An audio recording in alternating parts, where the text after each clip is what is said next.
Shalom, selamat pagi kepada sahabat Fisdak dimanapun Anda berada. Salam dalam kasih Tuhan kita Yesus Kristus. Sebelum kita mendengarkan renungan pagi ini, mari kita berdoa. Bapa yang penuh kasih, Bapa yang tinggal di tempat yang maha tinggi, kami berterima kasih dan memuji Engkau Tuhan.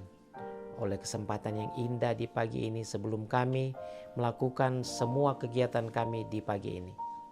Biarlah firman-Mu yang akan kami pelajari sebentar dapat menolong kami untuk lebih setia dan lebih dekat kepada Tuhan. Terima kasih Bapa, ampuni kami dari salah dan dosa, dalam nama Yesus Tuhan dan Juru Selamat kami. Amin. Renungan pagi kita pada hari Sabat pagi ini, 3 April tahun 2021, dengan judul Allah menjanjikan kepada kita hati yang baru.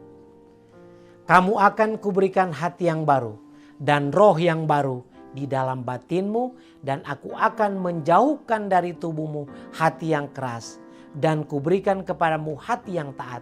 Yeskiel 36 ayat 26. Orang-orang muda khususnya tersandung atas frase ini. Hati yang baru, mereka tidak tahu apa artinya. Mereka mengharapkan suatu perubahan istimewa terjadi dalam perasaan mereka. Inilah yang mereka sebut pertobatan. Atas kesalahan ini ribuan orang telah tersandung ke dalam kebinasaan karena tidak mengerti ucapan kamu harus dilahirkan kembali. Ketika Yesus berbicara tentang hati yang baru, yang dimaksudkannya ialah pikiran, hidup, seluruh kehidupan untuk memperoleh perubahan hati, berarti menarik segala kasih sayang dari dunia ini dan mengikatkannya atas Kristus. Memperoleh hati yang baru berarti memperoleh pikiran yang baru, maksud-maksud yang baru, segala pendorong hati yang baru. Apakah tandanya suatu hati yang baru? Suatu kehidupan yang berubah. Di sanalah kematian setiap hari dan setiap jam kepada egois dan kesombongan.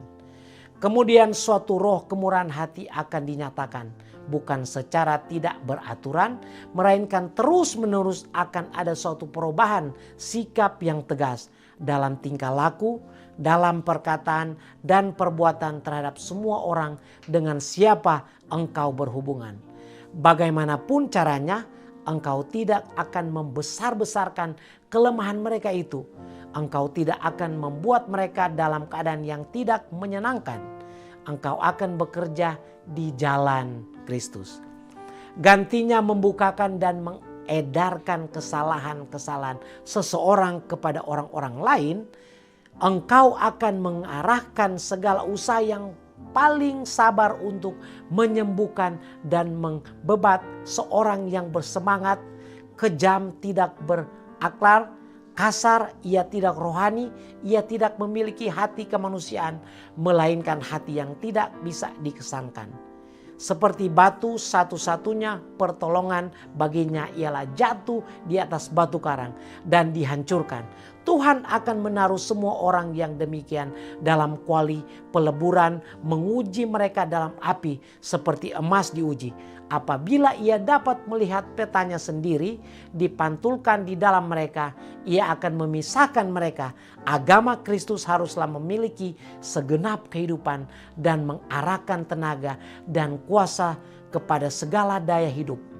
Memperbaharui, membersihkan dan menghaluskan dinyatakannya dirinya tanpa suatu pertunjukan dan perkataan-perkataan yang tinggi-tinggi, melainkan ditunjukkan dalam kehidupan yang saleh dan tidak bersifat mementingkan diri. Kuasa Allah sajalah yang dapat mengubahkan hati batu kepada hati kemanusiaan. Demikianlah firman Tuhan yang kita baru saja dengarkan. Salam kami dari Fisdak Media Ministry. Tuhan memberkati kita.